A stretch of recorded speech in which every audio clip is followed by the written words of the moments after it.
Gas বিদ্যুতের দামের ওপর একটি সর্বোচ্চ সীমা নির্ধারণ করে দিয়ে থাকে ব্রিটেনে গ্যাস বিদ্যুতের নিয়ন্ত্রক সংস্থা অফজেম।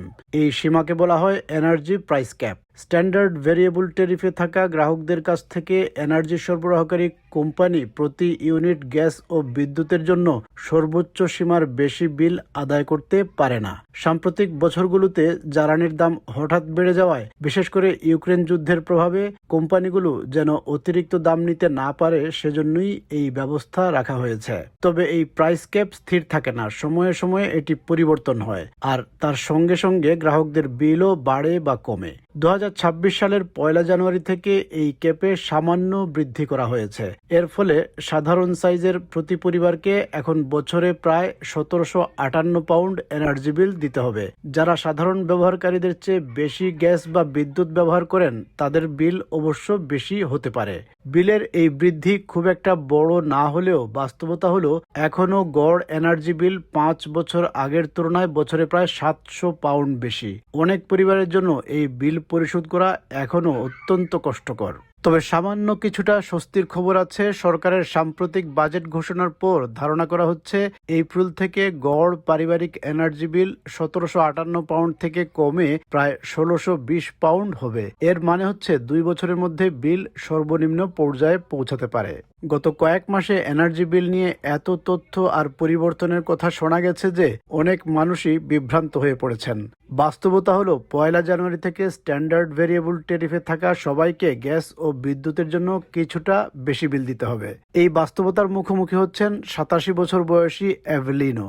তিনি বলেন, এ নিয়ে দুশ্চিন্তা করে লাভ নেই, খেতে হলে রান্না করতেই হবে, আর তার জন্য জ্বালানি দরকার।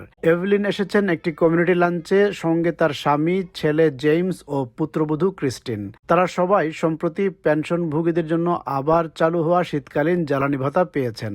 এভলিন জানান, এই সহায়তা কিছুটা হলেও কাজে আসে, কারণ শীতের সময় বিশেষভাবে গ্যাস বেশি ব্যবহার করতে হয় এবং সেন্ট্রাল হিটিং বেশি চালাতে হয়। No use worrying about it, is it? We want the heating on. We have to have the heating on. It does help. Obviously, we've got it for the cold months because we put more, especially gas, put more gas in it this time of year. We've got the central heating on more. এবছর আরও একটি সহায়তা রয়েছে, 150 পাউন্ডের worm home discount.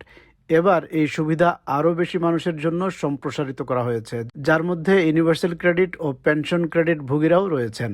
অনেকেই জানতে চান এর জন্য কিভাবে আবেদন করতে হবে। আসলে আবেদন করার প্রয়োজন নেই। যারা যোগ্য তারা স্বয়ংক্রিয়ভাবে নির্বাচিত হবেন। জানুয়ারির শেষ নাগাদ যোগ্য ব্যক্তিরা একটি চিঠি পাবেন এবং মার্চের শেষের মধ্যে এই অর্থ তাদের এনার্জি বিলের সাথে সমন্বয় করে কম বিল আদায় করা হবে। তবে সবার জন্য এই সহায়তাও যথেষ্ট নয়। বেইভ নামের এক নারী বলেন, তিনি খুব বেশি নড়াচড়া করতে পারেন না, তাই ঠান্ডার মধ্যে শরীর গরম রাখার জন্য হিটিংয়ের ওপরই নির্ভর করতে হয়। তিনি ইতোমধ্যে তার 150 পাউন্ডের ডিসকাউন্ট পেয়েছেন, কিন্তু তবু খরচ সামলাতে কষ্ট হচ্ছে।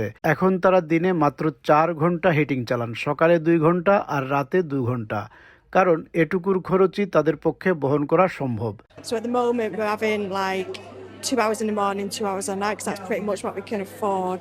We did get given £150 warm home discount, but really in the realms of everything with the increases it just doesn't cover it. সরকার বলছে এই শীতে আরও কিছু সহায়তা থাকবে এবং এপ্রিল থেকে সবার জন্য এনার্জি বিলে আরও 150 পাউন্ড কমানো হবে, কারণ কিছু লেভি ও অতিরিক্ত চার্জ সরিয়ে নেওয়া হচ্ছে। সরকার এনার্জি সরবরাহকারী প্রতিষ্ঠানগুলোকে নির্দেশ দিয়েছে যেন এই সাশ্রয়ের পুরোটা গ্রাহকদের কাছে পৌঁছে দেওয়া হয়, এমনকি যারা ফিক্সড ট্যারিফে আছেন তাদের জন্য। বেশিরভাগ বড় এনার্জি কোম্পানি ইতিমধ্যেই জানিয়েছে ফিক্সড ট্যারিফে থাকা গ্রাহকদের খরচও 1 এপ্রিল থেকে কমবে। সাধারণভাবে এতে মাসে প্রায় 11 পাউন্ড পর্যন্ত বিল কমতে পারে এবং এটি চলতে থাকবে ফিক্সড চুক্তির বাকি সময় জুড়ে। Most large companies have announced that customers who are already on a fixed tariff will see that cost drop to fully reflect the changes in the government policy on the 1st of April. So if you're on a fixed tariff, you'll see your costs fall by typically maybe about £11 a month from the price you're fixed at now for the rest of the period of that fixed tariff. সামনে এখনো দীর্ঘ শীত মৌসুম পড়ে আছে। অনেক পরিবার এখনো গ্যাস ও বিদ্যুতের খরচ জোগাতে হিমশিম খাচ্ছে। কেউ কেউ বলেন বাড়িতে মাত্র দুজন থাকলেও বিল এত বেশি যে হিটিং চালানো যায় না, আর বাধ্য হয়ে বেশিরভাগ সময় বিছানায় থাকতে হয়। But we can't afford to turn the gas and electric on. There's only two of us live in the house. It's just too expensive. I just stay in my bed all the time. তাই বছরের পরে দাম কমার প্রতিশ্রুতি থাকলেও নববর্ষে gas বিদ্যুতের বিলে এই সামান্য বৃদ্ধিও অনেকের জন্য সামলানো কঠিন হয়ে দাঁড়িয়েছে।